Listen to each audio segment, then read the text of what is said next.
give her a round of applause for being here.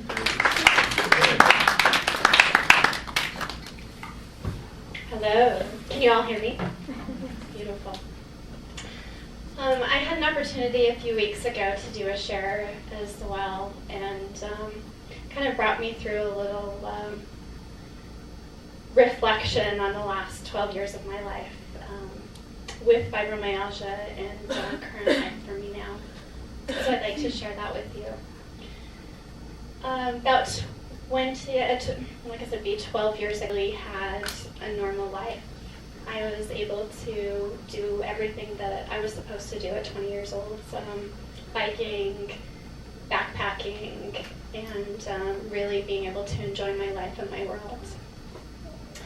And shortly after, I think it was 1997, I found myself in the physician's office that I worked in at the time, laying on an exam table, basically packed with ice, and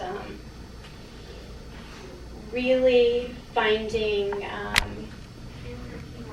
a downward spiral in my world. I was, for the first time, introduced to what it felt like to live in the world of fibromyalgia.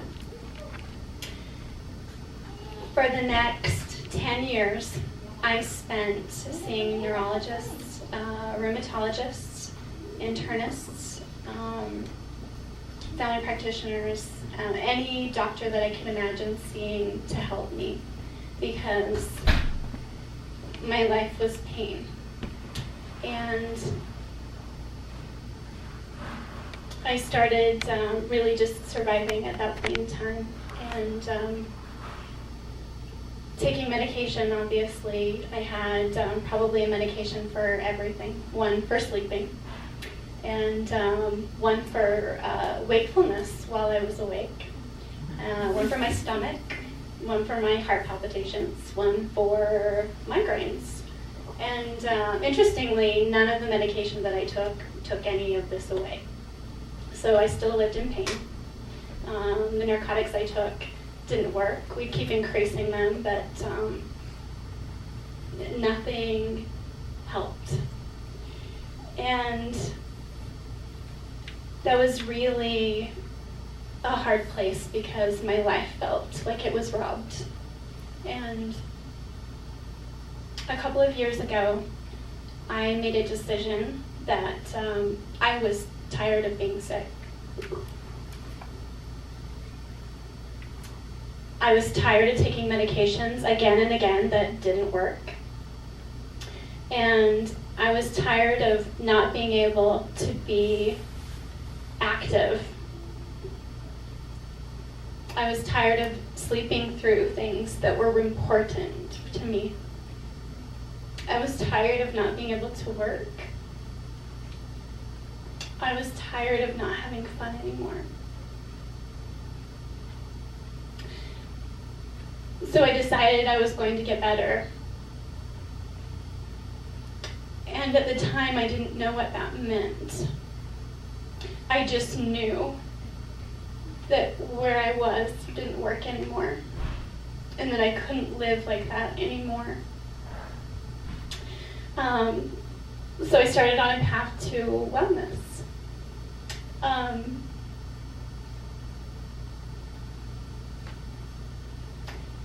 About a year and a half, I became familiar with Fiber Wellness.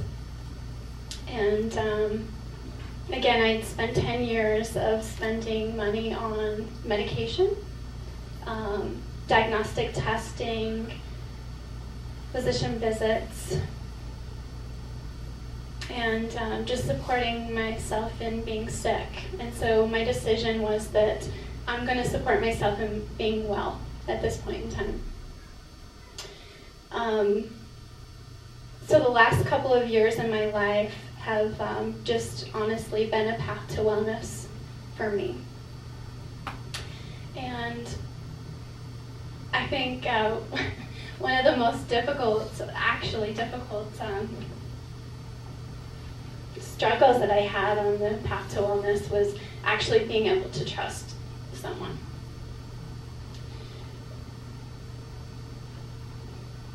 because at the point that I decided that the 12 medications that I was taking weren't going to work anymore, or they weren't going to work for me, I realized that if I hadn't been stubborn in some way, I probably would be on 20.